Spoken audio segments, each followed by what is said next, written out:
back, guys. We are live. We're here with Chastin J. Miles. He is a Texas realtor who runs a team. He does very well. He's also got a book. He's an author. He's a coach. He's gone from moving across the country to starting a real estate team in Texas and growing it into a big successful business, and he's living his best life. Chastin, welcome. Thank you. I'm really excited to be here. Thank you Meet y'all and hopefully drop some knowledge. So the reason we wanted you on today was we want to hear about your journey. Yeah. From what we understand, you have an awesome story, and I think it's interesting because a lot of people struggle quietly, right? And there's a lot of people that through your story are going to find a lot of inspiration. It's going to be able to take them to places that they never knew they could go. But the only way to do that is for you to tell it, right? So start from the beginning, man. Tell me about, when you were looking to move to Texas and that whole experience and everything that happened leading up to it. Yeah. Wow. Okay. Well, that's a great starting place. I moved here to Texas from Georgia. I was out there, went to high school out there. I actually grew up down in Houston. So, I was originally from Texas, but I was kind of that kid that was probably going to end up being a statistic. I mean, I got put out of my middle school, like legit expelled out of my middle school, and started a new semester at this other school, and things weren't going well. I probably want to say I had all Fs there. So my family came to this decision, because I have the type of family where everybody has to talk about it. And I'm not just talking like mom and dad and stuff. It's grandma, grandpa, like it's the family discussion. Do you have and siblings? so, Do you have any siblings? Yeah, I have two brothers actually. Yeah. And I'm the oldest. Okay. So, yeah. So I was the one setting the example. Yeah. But I was always kind of a moderately bright kid, I think. I was just maybe too bright for my own good. And so my family decided to kind of ship me off to Georgia with one of my aunts. She was moving there. Her job was transferring her there. And so, hey, we were close. So go and live with her. And I just went by myself. So my brothers didn't come with me. And that's kind of where I started my new life. So I started there in high school, and I moved to a town that was north of Atlanta where, you're kind of from this small town and everybody grows up with everybody. They went to middle school together. There's only one middle school, one high school type of situation. And so when I got there, everybody kind of knew each other. I was that kid that was just there. And where I came from, I was kind of, a little badass rebel. Oh, excuse me. Can I say that? Sorry. I was kind of a little rebel out there to go to a place where literally I was just a nobody. But that kind of changed my whole life, really, because this was a more affluent area, and it was like nothing that I had ever been used to. People didn't talk the way that I talked. They didn't walk the way, they didn't dress the way that I dressed. I mean, it was just totally different. I was the one, wearing baggy clothes and my shirt down to my ankle and my pants down to, my shoes, versus everybody over there was dressed in Ralph Lauren shirts and khaki pants. I was just like, what the heck? But culture shock, right? I know, but I had to adjust. And that was where my life kind of went into, a whole turning point. Then I got to college and, kind of reverted back to my old ways.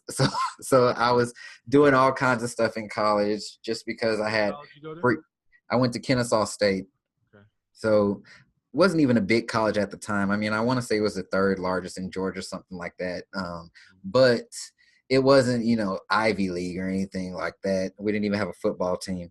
And so, I started there and didn't finish, but, they had a great dining hall that had opened up, and that's where I kind of spent most of my time. And so the whole real estate thing kind of came around when me and my buddies, we were looking to live off campus for obvious reasons. And so we started seeing these signs around campus, for off-campus housing, and called one of them, turned out to be a real estate office, and just kind of went down that path and started asking more about real estate. And slowly be coming into it.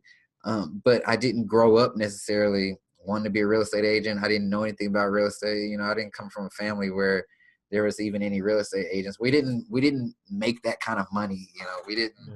have this kind of life. Yeah. So yeah, that's how I ended up here. Really, that's where it all began. So from there, you go to Texas, right? Well, Mhm. where'd you initially get licensed, in Atlanta or Texas? No, I actually initially got licensed in Texas, but I started back in Atlanta when I got this bright idea that I wanted to become a real estate agent. Mhm. So they hit me with that class cost. And so, you know, I had a little student loan money to get me started. And I actually talked the people into putting me on a payment plan. So the future was looking very bright. Yep. And I was attending classes, actually being a model student. I mean, sitting front row and everything. But circumstances happened, and I couldn't necessarily pay the next installment of the classes. So, of course, I got kicked out of the class. And yeah, so from there, it was kind of one of those moments again where I was just like, what am I doing with my life? My aunt ended up moving back here to Texas. And so I was over in Georgia alone again, wasn't really up to anything good. I had moved down into the city and, you know, got mingled with a lot of the wrong people to where all we were doing was like partying, but partying for free. And, you know, I just said to myself, something has to change and, you know, I got to do things differently. And so that's when I just kind of up and literally decided to move to Texas. There was no planning, no savings, no nothing, Friends? just Nothing here like one that. day and gone. Huh? So when you moved to Texas, did you move back to your own place, or did you move back to with your aunt or friends, or? No, yeah. So I moved over here with the buddy of mine, and we got this like super cheap apartment, and yeah, just kind of started there. So no, I wasn't living with anybody, wasn't really doing anything.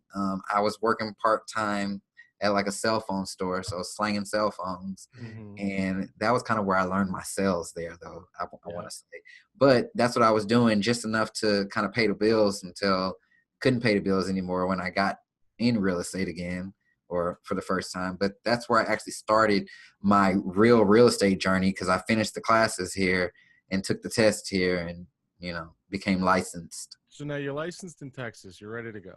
Yep. Okay. Tell me about your first year in real estate. Horrible. Horrible. I mean, What year was it? This is 2012. this had to be like 2014. 2014. Okay. Yeah, 2013, 2014 was my first year in real estate. And I was probably like a feather blown in the wind. Yeah. You know, I was so excited about it and I felt like I was accomplished, but I was probably at the lowest place that I could ever imagine that someone could be trying to build a real estate business. I had just moved here. I didn't know anybody. I didn't have a lot of money. Heck, I didn't even know like barely where I lived. Like I had to use GPS to go anywhere. And I'm trying to get out here and slang houses. And so, you know, I was probably at a very low place for a realtor. I didn't have much instruction or much guidance. Of course I didn't, like barely scraping by, meaning I could only pay for what I absolutely needed, even down to like business cards, you know.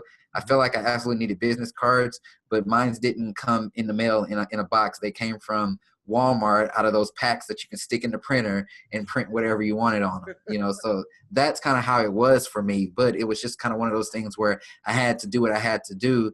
And I said to myself that I got to figure this out because I didn't really have any other hope. Like I spent all my money trying to get into real estate. Your back was against the wall. Yeah, like that's how it was. And so, So you when know, when you first got licensed, like what were you doing to get listings, or you were trying to work with buyers? I mean, what types of things were you doing to actually, work with a buyer or work with a seller? yeah, so kind of what it looked like for me, it was showing up at the office every day and sitting on a computer, watching people rush by, not knowing what they were doing, kind of even scared to ask people for help. And so what I started doing was I just kind of started reading. I started reading just blogs that were out there or training manuals that they had gave me. I had joined Keller Williams, so when I joined, they gave me this like book about that big with just all kinds of stuff in it. I didn't necessarily know what to do with that, but I just started reading. And when you really get down to that place of like desperation, you would like try anything. So I was kind of going through the book. Okay, well, today's lesson or this page says to send out these postcards. Well, I didn't have anybody to send postcards to. Skip that page. So then it started talking about calling everybody in your phone book, calling 100 people a day. So I opened up my phone book and started calling people, and it's like, dude, what are you talking about? Like, why are you calling me? You want to get effed up later? So it's just like, okay, that's not going to work either. And then finally I ended up getting to like scripts. So I started trying to memorize scripts and, hi, I'm the local neighborhood expert in the area and I want to, like all that corny stuff. I started memorizing scripts. What I was going to do with those scripts, I didn't really know. Next page, then it started talking about door knocking. I went out door knocking one day, almost fainted, said I wasn't going to do that again. It was just a matter of like trying different things. What actually hit though was a cold call, and I was struggling. Someone had like passed me a buyer.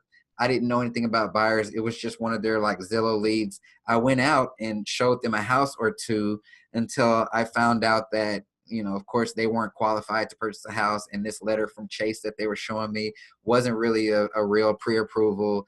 But I was just happy to be there at that point. So it really didn't matter to me. But what ended up hitting my first deal, it was from a cold call. Nice. So after that, or even your first year, how long did it take from the first day you started to the first day you did your first deal? Did you do it in the first year or did it take after that? It did happen within the first year. I want to say it took around 8 months or so for me to get my first deal closed. I probably got that listing 3 or 4 months into the business. And then the rest of the time was trying to get that thing sold before it expired on me. Yeah, that's awesome. I mean, that's what it is for most realtors, right? They start in the business and they look at the guys at the top and how much money they're making and how many listings they have. And they think that's why I'm doing this. That's what I'm going to do. And they don't realize that it takes 6 to 8 to 10 months to even get your first commission check. And most people end up, right? I mean, this, backing out or quitting before they ever get there. And that's the biggest mistake. I mean, what's so impressive is that you literally were in a city, where you knew no one, you really had no help, and you were just trying different things, but you stuck with it. And that's what it is for you. So when you mentioned you got it from cold calling, who were you cold calling? Like how'd you get lists? Were you actually knocking on doors? Were you physically cold calling on the phone? Where did those things come from? Yeah, so it was on the phone. I pulled up this website. I want to say it was either fsbo.com or forSaleByOwner.com. Yeah. And I mean, because this was before I didn't know anything about RedX or anything like that. I didn't know anything. I didn't even know to cross-reference the properties in MLS or anything to see if they were listed. So I just randomly pulled this site up because everybody would talk about cold call for sale by owners and cold call expireds. Well, I got on this website because it seemed to be the only free place where I can find for sale by owners. And this is totally against their rules, but I didn't notice at the time because they didn't want like realtors calling them. But I called a few of them, and a few of them didn't answer. But the one person who did answer ended up starting to, ask me about what I think that the property is worth and, how I could get it sold. Of course, I didn't know anything like that. So it was a matter of, and he was talking like real casual to me, but when somebody's talking and you feel like they're probably like rubbing their head or like doing this while they're talking, like I could just hear like he was just annoyed. But anyways, I was like, yes, sir. And I was so excited. I was like, yes, sir. I will, run a CMA on your property and I'll give you a call right back and everything. So I got off the phone with him. I didn't know how to run a CMA, so I had to get help at that time. And so I found somebody to help me run a CMA. And this was probably all in the span of like 20 minutes, and ran that CMA and called the guy back. And I'm halfway through my little CMA presentation based on my scripts. This is based on these things. And, he was just like, all right, man, I'm going to go ahead and give it to you. The lockbox is already on the door. Just let me know what I need to do. And I was kind of like, Really? okay, yeah, for real. I'll get the documents ready and sent right over to you. And then I'll never forget this because he stopped me mid sentence. He was like, wait. Do you want to know why I gave you the listing? And I was like, oh yeah, of course. Like, duh, that was my next question. And he goes, because you actually did what you said that you were going to do. You actually called me back with the information that you said that you were going to call me back with. And that's how I got that listing. I sent him the documents over electronically. He signed them on the spot. I hadn't even been to the home. I didn't know where it was at. I didn't know anything, but I knew I had got my first listing. That's awesome. That was a lesson that's always stuck with me. Chasing, do what you say you're going to do. Like, if you tell somebody yes, do it. Yeah. And you ended up selling it. I ended up selling it, but that was probably one of the hardest listings I've ever sold. They usually What made it so difficult to sell? Well, I think it was my lack of knowledge, first off, and not just knowledge on how to sell a home, but even like real estate in general, how to sell it. And I got so bullied by the other agent. Oh man, she ran all over, up and down and over me on that deal. But, it was just my lack of knowledge and my lack of resources. Yeah. I didn't barely have any money to market that property. What types of things were you doing? Was it mostly open houses? I mean, I had an open house probably 3 times a week at that home. I was in, because that was one of the things that I could do. I was having a lot of open houses, and were you getting buyers from those open houses? I'm sorry, what? Were you getting buyers from those open houses? Nope. Nope. Nobody was coming in, and it was a real moment of mine when probably like 3 months down the line of having this listing and holding this home open every single weekend, because keep in mind, I didn't really have much else to do. So I was holding it open a lot. I'll never forget this. I was in that home. Just imagine like kind of one of the biggest ranch style homes you can imagine, but like the scariest, most coldest place you've ever been in. Like, and I remember literally sitting in there one day, because I like sitting on the floor because I didn't think to have a chair with me. And I was sitting in there one day, and I had a breakdown, like a legit breakdown. I mean, and I'm not one to cry or anything, but I was just like bawling, because I was just like, what am I doing? Is this truly what real estate is? And I feel like I'm working so hard on this. I don't have any more money. My lights are off at the home. My lights are off at my apartment. I'm sitting in this cold open house. Nobody's coming in ever. And like, what am I doing? Or why am I even doing this? And luckily that next week I ended up getting an offer in, but I was just holding open houses. Oh, and I was also marketing on social media. That's kind of where my whole social media path started. But I was marketing on social media, and people were probably tired of seeing that ugly house, but I was trying. So let me ask you this. Now, you get that house sold, right? Mm-hmm. You got a couple dollars in your pocket now. Where do you take your business from there? I started buying leads. And I started investing more in like making myself the realtor that I thought I needed to be. Right. So I actually bought me some real headshots. I got some real business cards. Then I started on this kind of whole digital marketing journey. So I did invest in Zillow leads or realtor.com, one of those, because I finally had a sale under my belt. So I felt like, I need to do that. They made me a sweet little deal. Yeah, we'll give you 2 leads for $100. So, something like that. But I spent my money on that and really investing in myself more. Right. So really trying to equip myself with more knowledge, like stuff that I can actually pay for, books, videos, courses, all that type of stuff. And really doing the whole social media thing. Like, that's what I want to say grew my business a lot. When you started, because because you started YouTube. I mean, I've been watching your videos for a while, but Mm-hmm. you started YouTube what 3 years ago or 2 years? How many years ago? Yeah, I want to say it was around 3 or 4 years ago 3 4 years. that I started.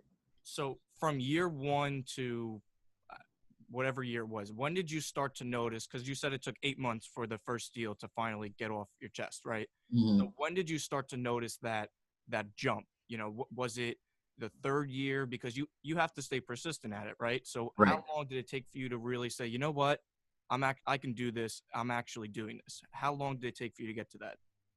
Yeah, kind of immediately after I made that first sale, I was like, "Oh, okay, I can do this because I got a taste of the money, and I kind of saw from my perception of the real estate career at that time, I saw, okay, that's what it takes.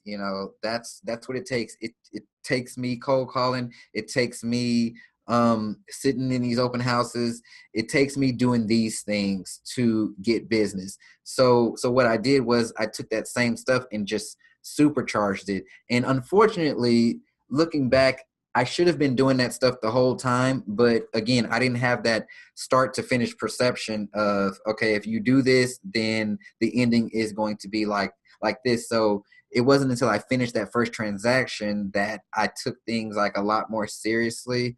Not that I wasn't taking them seriously before, but I knew kind of what to expect or what to do to get the business. And so I really, really, really got on social media a lot after that. And what I feel like helped, because I want to say after my first deals started coming in a lot more quicker, because what I started doing was I started getting on social media a lot more. And at the time when I was doing that, and I tell people this all the time, like realtors are always the last ones to hop on a trend, I feel like. But at the time that I was doing that, there wasn't hardly anybody else doing Facebook. There wasn't hardly anyone else getting on YouTube talking about real estate. You So, know, real quick question. All of yep. your efforts on social, right, with Instagram and Facebook and everything, was it all organic, or did you run ads at the time? Because the algorithms changed over the years, right? And now Yeah, it's getting more and more difficult to reach people. Um, 100% organic. yeah. Okay. So how do you create content? Like what goes through your head when you're saying to yourself, okay, I want to create content that's going to draw some attention, and maybe I could deliver some good ideas or thoughts to people, and maybe this will go a little viral and it'll turn into someone thinking that I'm, or knowing now that I am a thought leader in the industry, and that'll translate to business. You know, walk me Mhm. through all that. So are you referring to kind of today or back then? Back then, and then how it's changed leading up to today. Yeah, so back then it was more from a place of perception is reality type of deal. If I say that I'm a realtor, if I say that I'm an expert negotiator, if I say that I'm the market expert, then people will believe it. Now I just have to start putting the image around it. I have to keep blasting this one sale that I did. And what was so cool about it, which I think attributed to it being so organic, it stood out because there was not a lot of people doing it. And so as of right now, how Facebook and these social media platforms can be so crowded with real estate stuff. Mhm. Back then, I mean, it was like just a lane there for me. People were still embarrassed, and at the time there was no real Facebook ads, or at least I didn't know how to use, like, Facebook ads was just maybe coming about, Yep. but everybody was trying to figure out the thing with that. So it was just like a clear lane to where I can just start like blasting out. I remember this. I just started adding people on Facebook, Mhm. like literally just adding people that I didn't even know. Like, oh, I want this person to start seeing my stuff, and I want this person. And the algorithms weren't as heavy then. Right. Whatever you put on your timeline, a lot of your friends saw it. It wasn't like it is today. Yep. And so it was a lot easier for me to just put that information out there. Then, as you start to get in this industry, then you start meeting with people, you start meeting with lenders and insurance agents and inspectors and all those people. And kind of how I would create my content was really based around what they were telling me. So they would start talking about this and that, and I would go and write a blog post about it or record a video about it. People were sending me infographics, and title companies were sending me, foreclosures and rates, and I would just post all this stuff out to the public. I'm like, well, if they're sending me this, I guess it's important. I didn't even know what half of that stuff was, but again, I was the one that was doing that when that information was only available to realtors, and I was just making this stuff public. And so, people were starting to ask questions and take note of me and think that I was more than I actually was, just simply because of the resources that I was putting out there. What about the people, like the other agents in your office who weren't doing this? Were they even paying attention to you? Did they notice what you were doing, and did they laugh at it, or did they say like, hey, that's pretty interesting, I should be doing that? What was their reaction to all this? A few of them laughed, but I mean, a lot of the heavy hitters, were kind of like, oh, that stuff will never work, and oh, you're wasting your time doing this, and oh, you need to be doing this and doing that. But there was also a good number of people that were kind of like, hey, tell me how to create a Facebook post, or tell me how to record a video. How'd you do that? How'd you know what to say? And I was just like, okay. And so that's kind of how that came about. So I want to say that it was 50-50, because again, realtors seem to always be the last ones to get on a trend. But as they saw the engagement that I was getting, and the people, liking stuff where they're getting 3-4 likes and I'm getting 20, which seemed like a huge number, or 100, which was just like, whoa, that's what kind of got their attention to, say, hey, can you help us do this? And then my brokerage started asking me to teach classes there about it, like literally teaching classes on how to post on Facebook. I mean, could you imagine that these days? You were the Gary Vaynerchuk of Keller Williams. Exactly. But that's literally how it was. It was just a new avenue, and heck, I mean, people were responding to it. So now, fast forward to today, with regards to the current state of social media. How does your strategy approaching that change? Because in my opinion, social media is still the strongest form of advertising that exists, right? I think you'd be very hard pressed to be able to get the same exposure with print advertising pretty much anywhere, right? I mean, to a certain degree, even commercials today, people are fast forwarding through them, and everything's on Netflix. And the way they broadcast NFL football games has changed, where they're playing the game with the commercials now, so that they know people are watching it. So but as those corporations start to move their dollars to social media, and Facebook and Instagram starts to change the algorithm, I mean, the only organic good platform now, I would say, for organic specifically, outside of Instagram, which is still great, is probably LinkedIn. So how does the strategy change, in 2019, where the writing's on the wall that Instagram is going to start to shut down that they're going to start to replicate that same algorithm from Facebook to Instagram, because they want the dollars that the influencers are getting. Right. So how do you stand out? Yeah. How do you stand out today versus before these algorithms started to change? Right. I think first off, it's important to recognize that information is received differently than it was before. Information, the way that the consumers take in information, the way that we take in information is a lot different than even how it was 4 or 5 years ago. Someone used to be able to sit and read an article, whereas now, if it's not within 15 seconds of video, nobody's gonna watch it. Yeah. And so first, recognizing how the information is received and being able to adapt your marketing message or whatever you want people to pay attention to, being able to fit it into that mold is the first thing that I always like to take into account, whether we're talking about a Facebook video, an Instagram story, a YouTube video, they're all received differently. Secondly is the information that people receive nowadays is a lot different than what they once received or needed to receive. So for like real estate specifically, there's a ton of stuff out there that tell you how to buy a home, or there's a ton of things out there that tell you about mortgages, so why are we continuing to put these same messages out there that someone could easily go on Google and see pages and pages and pages and pages of the information written about the same thing? Right. So whenever I am thinking about what to put out there, I'm always thinking about either something that's not being said, so is this something that we deal with as agents that just the consumers, they don't know about? Or is it something that needs to be brought public because everybody's thinking it, but nobody's saying it? So creating a real lane for myself to make people look at it. I believe that it's always important with any marketing message nowadays for us as agents to have a strong call to action. It really gives me like that feeling of, oh, I just want to shake you, when I still see agents putting links out there that just go to their contact page, because again, information is received differently. Even marketing messages are being sent differently. So we can't pretend like sending someone to your contact page is going to turn into a closing anymore.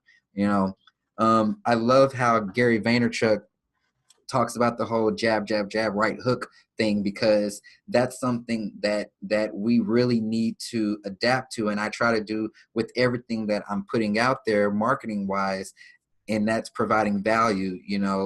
We want to kind of get scared on this whole real estate thing and point fingers and say, oh, real estate agents are going to be obsolete, or real estate agents are not going to exist because all the information's out there. And the consumers are privy to this information. So how can we take what we have and our knowledge and either put it behind a wall or make it to where they need to talk to us to get it?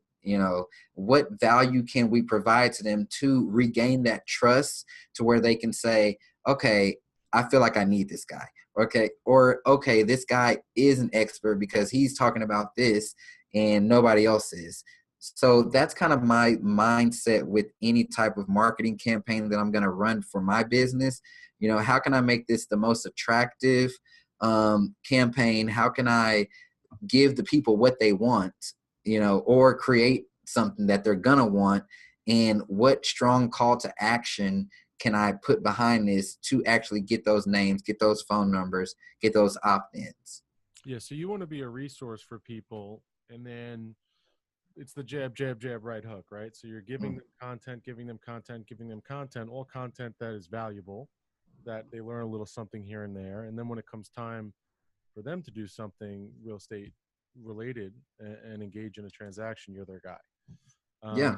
What would be an example of like a good call to action that you've had success with? Yeah. So let's see. Okay. So let's take specific, let's just start low level. So like we're like leasing, right? If I'm trying to run in a bunch of tenants, even if my complete end goal is to get them in a meeting so that I can talk to them about purchasing, that's not the message that I'm going to initially put out there. I'm going to put out there let's just say, for example, if I want to provide them with a list of the most dog friendliest high rises here in Dallas, that can be an example of a call to action. Like get this specific list of the most dog friendliest communities in Dallas that people don't know about. I love that. That's super specific. I mean, most people, like you said, might put out, they can get information anywhere, right? So they're looking just what's available, but you're specifically most dog friendly. So if there's someone who has a dog who's looking for a place, that's definitely going to be of interest to them. You're definitely going to catch their attention with that. Not to mention, I know a lot of dogs on Instagram with like 10,000 followers. So that's a good way to make it go viral. And what's cool about that is I ran an ad on Facebook for it was actually for buyer leads, but the image that I used for that ad was a picture of a dog, and that was my highest performing ad set of that whole campaign. So just speaking about dogs and babies. I think also going back to what you were talking about beforehand, and I commented on your YouTube video the other day about this. And if anybody hasn't watched, I mean, your YouTube videos really helped me, and I still watch every single one of them now. And you have to go to Chastin J Miles on YouTube but I commented on the other one the other day, and it was about the latest one, the expenses one that you put out. Mm-hmm. There's a lot of people that put out, expense videos or what to expect as a real estate agent. And they'll say, yeah, you have to buy business cards and this and that and this and that. But you're the first video I've ever seen that literally took his statement and said, this is what I spent. This is the dollar amount. This is the total. You can look at it. It's, what was it, like 20 something pages long you spent. And I was like, this is why I watch, because you're probably the most transparent YouTube person I've ever, I watch a lot of people, and Mm-hmm. you're one of the most transparent people I watch. And when you watch that, especially as a viewer, you get the perception, which is the truth, that, this guy knows what he's talking about. And he's very honest, because you are. So did you make it a conscious effort to do that when you first started, to say, I'm going to do things differently. I'm going to say things that other people won't say, or show things that other people won't show? Or did you just think of that on your own? Yeah, it wasn't really a conscious effort. I want to say it was more of a release for me, because what I kind of started doing with that, I would record like videos targeted to buyers and sellers, because I was trying to like get business.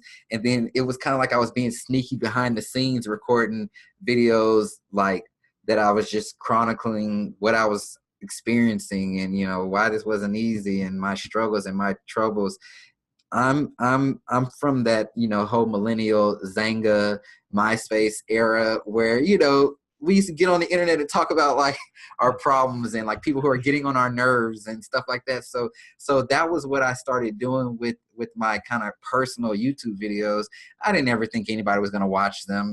This was before like tags and descriptions and titles. Like I didn't know any of that, but I just felt like, hey, I don't have anybody to talk to. I don't know anybody. So let me just start talking to this camera. And it was your form of therapy. Yeah. Yeah. So you were giving back. Yeah. But once I started that, I couldn't necessarily change the script to be like, okay, yeah, I was going to share with y'all at one time, but now I'm not sharing anything, so it just kind of went down that road to where even today, yeah, the circumstances has changed. The business has changed. I'm a different person now. I've been afforded a lot of different things, but I've never lost that whole, transparency, I guess. Like, so let me ask you this. Building a team, right? At what point in your career did you feel like that was the appropriate thing to do? And how did you actually go about doing it? The recruiting process and meeting people and putting them in places, and what's the first hire you made and all that stuff? Walk us through that. Yeah, so this is so interesting. So, and by no means do I feel like I am an expert at building a team, because this is constantly week by week a learning experience for me. Mm-hmm. But I remember when I was at Keller Williams, there was this agent who had said, they were trying to teach us about branding, or he was trying to teach me about a brand, and he was like, yeah, you should form the Chastin J Miles team. No, like I call it the C Miles team. Yeah, you need to be known as the C Miles team, because people take you more seriously when you have a team. And I was like, okay. So I created this little logo in Paint, and it was the C Miles team. And that was my kind of first official team, but it was just me. The C Miles team quickly dissolved, but that was like the brand that I ran with. When it actually got more so into a team was when I got, and this is just completely reactive, but it got to where I needed help in my actual business. And so my first hire was really a transaction coordinator, because it was kind of like, okay, this is the cheapest hire that you can make, to where you're just paying them per deal. It's like $200 a deal, and they can cut out that whole, you having to do the contract to close stuff. So that was my first like real actual hire. And then from there, it went to getting a buddy of mine to, hey, bro, you want to be my buyer's agent? And so that's how that came about. and we were just kind of like a 2-person duo for a while. I was still, I guess you can say, the head agent, and then I had him as the buyer's agent. Then one of my mentors. You were pounding the phones at the time, calling expireds and FSBOs and all that. Yeah, I was still the one doing whatever, doing like whatever it took. And then as I started getting. How long did it take your buddy, the buyer's agent, to close their first deal?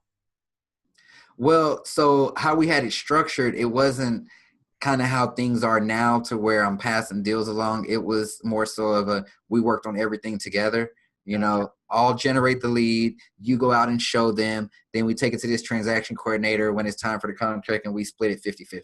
Okay. Like that was the agreement. And it got to a point where I was getting coached more, you know, I was affording more. So I invested in coaching and more training, and, you know, they kind of like chewed my ass a bit, because it was just kind of like, yeah, this isn't scalable. You can't always run things like this. This isn't going to become the kind of big thing, when at the time it wasn't even like I was trying to make a big thing. It was just like, I just need to get stuff done. The money was still coming in. We were burning and churning, but a lot of other areas in the business were kind of taking a toll. So then I brought in the fourth hire, which, with the help of my broker, he basically just assigned me somebody who wasn't doing very well in their real estate career. And I was like, this person can be your assistant. So she was an assistant for me and this other agent, and we just split her cost 50-50. And so she became our actual assistant. So by this time, you kind of no. Well, I guess you could say like there was a set number a week that we paid her. So she wasn't commission based. It was just help us out, we're gonna pay you. Yeah, exactly. Real informal, but she was the one doing that. So before you know it, it was like, okay, there's me, then my transaction coordinator, then my buyer's agent, then her. So I was like, wow, I got like 4 people now. You know, this is starting to turn into yeah. So then that's when, like, literally overnight, I was like, all right, now I got to get serious about this. How do I put together a real legit team? You know, how do I actually grow a real legit team? So then me and the guy, we started kind of interviewing other agents and bringing on little buyer's agents here and there. But this whole time we're like doing that, that's when I'm setting up these systems and the rules and the team handbooks, and, you know, just kind of learning as we go. And so fast forward, kind of how I told y'all that I dissolved the team and got rid of everybody, because everybody that was a part of this, it was out of reaction, and it was out of, bro, like, I need help. Can you help me do this? I mean, it wasn't superstar cold callers, wasn't superstar listing agents. You were taking what you can get. Exactly. And a bad hire is a bad hire. Yeah, and honestly, they didn't really want to, you know, be doing it anyway. You know, they were kind of over it. You know, they were more so like, oh, you know, this isn't my end goal anyway, but I'm just doing this to like help you out. So, but on my end, I was trying to become like the team leader and be, no, like, these are the rules and these are our goals and this and that. And they're kind of looking at me like, bro, you got something for us or not? Like, Did you read The Millionaire Real Estate Agent? Yes. So yeah. Was that the model you were kind of trying to replicate? It was a combination of that model and just like what I thought I needed, you know, what I thought was going to be right. And so that's why we made the conscious decision to kind of dissolve everything and for me to start fresh, doing it the right way. You know, I have the business, I have my systems, you know, I have what works for me. I have the public image. I have the track record at this point. Now I need superstars. Now, if we're going to go big, I need big players. And that was the decision. How do you find those people? Yeah, and that's been quite the struggle for me. I think that's a struggle for every growing team. And I've noticed you put a couple of videos up of interviewing the people who come in for the job, and you're tough on them. I like it, you know. And you say, you know, when it comes to business, I'm all business. Yeah. And that's been my whole strategy behind finding people. Really, like, make this as public as possible that I'm looking for people. And I released those videos, and you should have saw how my inbox just blew up with just new applicants. And I had another round of interviews yesterday, and y'all, these people came sharp this time. I mean, it was like, are you doing any personality profile tests? Like yeah. assessment, all So that? yeah, so I am doing the disc test on everyone. Smart. I think that's actually the whole key to hiring correctly is, so I used to work for a Fortune 500 company before I came over into real estate. And one thing that they did, they had this Gallup test where every applicant had to take a Gallup test. What that Gallup test was, it was a 1 hour phone conversation where the person on the other end of the phone just asked you questions. And what they did was they tested the top 5 to 10% of the sales force, and the closer you matched to their results as an applicant, the higher the likelihood of you moving on to the next round. Meaning they were trying to replicate their best salespeople, right? And their best salespeople, according to the DISC test, were people who were high Ds, right? In that DISC assessment, if you're using it, I'm sure you know, high Ds are the people who, above all else, they'll get it done. Right. And us as people, when we meet adversity, that's when we show who we really are. So if you're hiring the wrong people, once the adversity starts to kick up, you're gonna be who you really are at your core, not who you pretended to be on an interview, right? So for you, was that kind of your experience? Was when you had those people before you trimmed them down, were they the kind of people that promised the world and they were all in, and then when the dust started to kick up and the going got rough, you saw kind of a different person than who they had shown you to be originally? Right. Yeah. I want to say it was a mix of that and a few other things. One of the and I'm always one to recognize some areas that I needed to improve on, but I wasn't asking the right questions. And then I also didn't know, yeah, I was having people take this assessment, but how does that translate to these different real estate positions? What position is a high D good for? Or I didn't necessarily know all of those things, and I didn't know which questions to ask, and I was more just so like oh yeah, well, that was a good answer, and you seem nice, and yeah, you're hungry and eager. And what are they hungry and eager for? Are they hungry and eager for a few $1,000 in their pockets so that they can go on a trip, or are they hungry and eager for a long-term real estate career? And so a lot of the people that I had before, and it's so unfortunate, but they came in, made a good amount of money, and then things weren't that important to them because their pockets were fat. It wasn't necessarily a long-term play. And I'll have y'all know, everybody who was on that original team, they're all doing something else now. Like, none of them are in real estate anymore. Outside of the business. Yeah.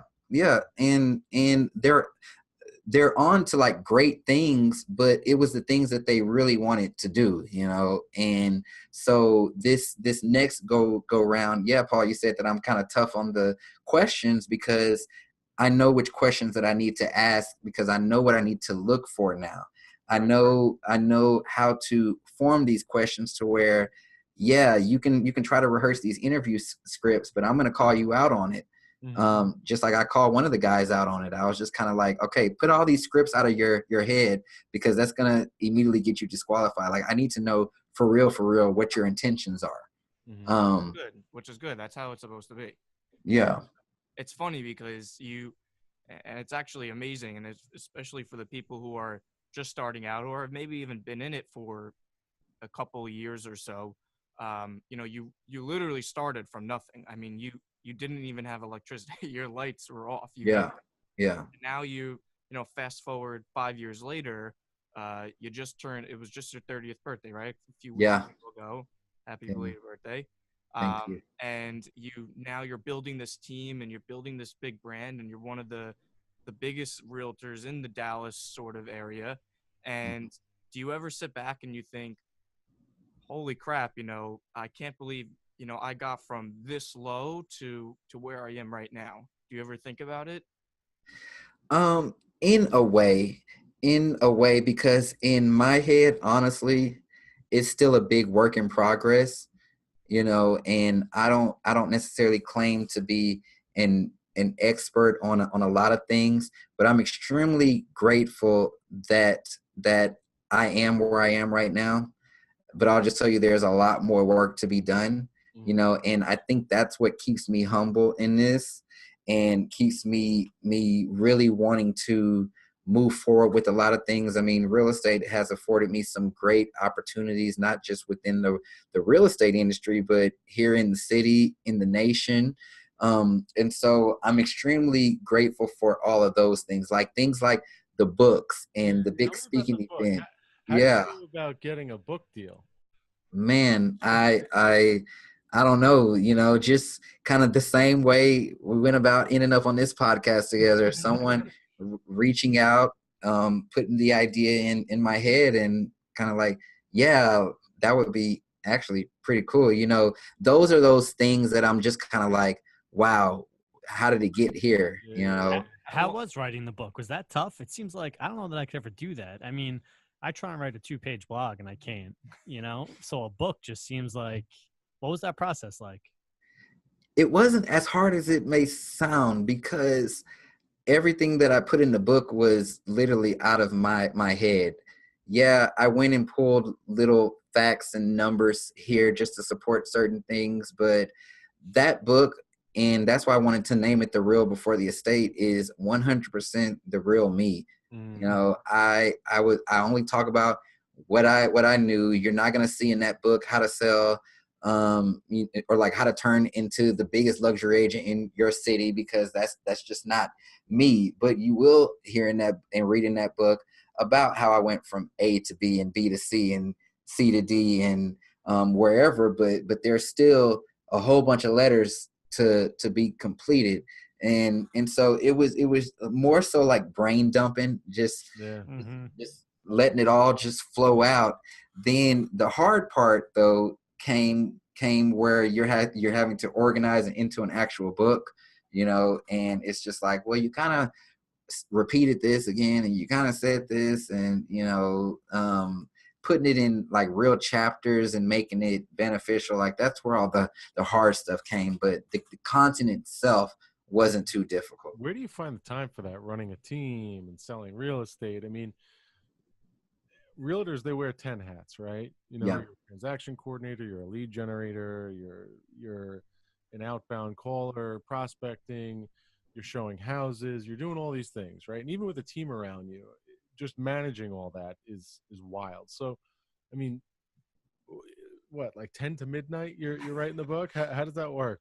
Yeah, that book took me a while to get done. I want to say like it took me probably about a year to get done, but I am really good at leveraging, and as I've made more money, I've invested in more people, so my real estate salespeople and my team is just one side of this whole operation I have going on. Then for all of my YouTube stuff and blogging and books and speaking and that type of thing, I have a whole nother operation going on with a whole different staff. And so I've gotten really good at leveraging my time, to where that stuff is able to kind of go on its own. Well, I don't want to say go on its own, like I'm not hands on with it, but I'm able to put in my schedule, okay, these days a week, I need to record a YouTube video. I mean, it takes me probably 10 minutes to record because I'm just like a one take kind of guy, because I'm just speaking from like whatever. And then it goes and gets edited, and then it goes and gets, a blog written from it. Then the whole descriptions and all that kind of stuff that I'm not even doing that. And then, it's launch day, and I add in things slowly as I see that, we have time for them and we have space for them. Luckily on the real estate side, how it's going right now, everybody kind of knows their job. The last few people that I do have, everybody kind of knows their job and, knows what to do. So it's just about accountability at this point. Now, as I'm bringing on these new people that you see, that's going to take some time. That's going to take some time out of my schedule. It's going to take a lot of efforts and everything like that. But as I start to see little holes in my calendar, like, yeah, it seems like my days are getting later and later, but that's when we kind of add things in there. So something that we kind of added last week was me getting on Instagram Live a couple days a week. So, just taking 10 minutes out of the schedule to hop on live, and we all have a lot of hours in the day. I just feel like it really comes down to, like many people say, how you use those hours. And I've found a schedule that works for me and works for everybody else around me. But I would not at all be able to do all that I do without the people around me, because they all play a big part in this whole operation. Well, that's awesome. Outside of the book and outside of all the social media stuff you have going on and real estate, do you have any other projects that you're working on, or? Yeah, man. Yeah. Or what's next, even? That's what I was going to ask. What do you came to this? What's next? I mean, what's your 3-year or 5-year, however, whatever the goal is, or projection that you go to? What do you want to get to? What is it that what do you want to look like? You did 5 years now, and 5 years from now, how do you want to be? Do you have any sort of goal of that? Well, it would be horrible of me to say no, but I'm gonna just tell y'all what I'm kind of working on now. So just from this year, I've partnered, or I have a startup in the works, and it is for something within the real estate industry, and it's going to be great. I have a business partner and kind of team on that, and then I've linked up with a couple of other companies who are doing great things just from an advisement role, and they have some great products and things rolling out. I am going around speaking more, so just kind of putting the message out there and going on the road and things like that. And yeah, I mean, coaching, or is it more of like a motivational thing? What's real estate, or real estate information, or coaching, or motivation? No, yeah, all of it. So I do have a coaching group. I meet with them once a week, and then I have a few one-on-one coaching students, and we have our meetings set out. As far as the speaking goes, it's of course been around the book and lead generation and a bit of motivation here and there. But I like to say that I'm pretty good at the whole training thing and getting people going. So it's been kind of around there. And the projects that I'm working on, those are actual businesses. And so, actual products or softwares, newer to me. A lot of this stuff is coming more and more as my influence grows. Through YouTube and through my mailing lists and blogging. So, people present stuff to me all the time. And unfortunately, I'm not able to take them all on, but projects that I can really see can make a difference in our industry kind of come to the front of the list. And so just really travel around spreading my message, just hoping to inspire people, hoping for people to create changes in their business. I don't know what it's going to look like a year from now, 5 years from now. I mean, this wasn't even in the plan a year ago. I didn't know that everything that I'm doing today and everything that's kind of, I like to say, on my email signature, but it's not really on my email signature, but everything that's there, I didn't even see this coming a year ago, so all my planning and goals are adjusting. I want to say. Well, that's awesome, man. Look, you're evolving, you're building off different arms of your business, right? You've got the real estate thing, you've got the coaching thing, you've got the book. Listen, you got to be multifaceted in life in order to make it, right? Because real estate markets go up and down, they slow down, then they're fast, and as long as you have those constant revenue streams going, you'll always be comfortable, right? And you'll always be able to give back by doing what you're looking to do, which is coach. I mean, I'm sure it's extremely rewarding when you take on a client and you take that client from, modest productivity to very productive, right? I mean, that's got to be great. So, I mean, and your story is inspiring. I mean, you inspired Paul here, to get into real estate. And I think for people listening that are struggling or thinking about getting into real estate, there's a few, I think what I took most from your story that I think was most important was, one, the perseverance. Just like you said, you persevered with just getting started to get that first listing. You persevered to get it sold. You started your YouTube with, you know, you were just talking into the camera, but you kept doing it until you built an audience. And the other big thing I think that people should take from this is the honesty. You know, I think one of the biggest problems for, you know, speaking about real estate agents specifically, is a lot of people don't do a good job. They get a listing and they leave it there and they don't do anything to sell it. And the biggest objection you'll get from most people is, oh, I had a realtor, you didn't do anything, or you guys don't bring any value. But like you said, you do what you say you're going to do. You learned that early on. You do what you say you're going to do, and you're honest. You put it all out there so people know that you're real. They know you're actually doing the stuff you're talking about, that you're not fake. So just the perseverance and being real and doing what you say you're going to do. I mean, I think those are huge messages for people that are listening to this, like I said, are struggling or looking to get started and just want some advice of just some simple, basic, foundational things that they can be doing to get going. So, I mean, we know you're busy. We really appreciate you coming on and joining us because we know you have a lot of opportunities. You have anything to plug before you want to say before we go? Yeah, I do. I'll do a plug in just a second, but something else that I want to add that I feel like is super important, especially for newer people in the business or people looking to grow in the business, is, you know, don't necessarily try to figure it all out right now. And the reason why I say that is because there's so much to this industry, and I feel like a big problem is people get so overwhelmed with just all the information out there. You know, I'm 2 weeks into business. How do I write a contract? How do I do this? How do I do this? How do I do this? Whereas the approach that I take to a lot of stuff, which, I mean, y'all can think it's smart or not smart, get the information when you need it. You know, get the information what you need it. Focus on the now. And that's something that I live by every single day, because when you focus on the now, you get what needs to get done right now.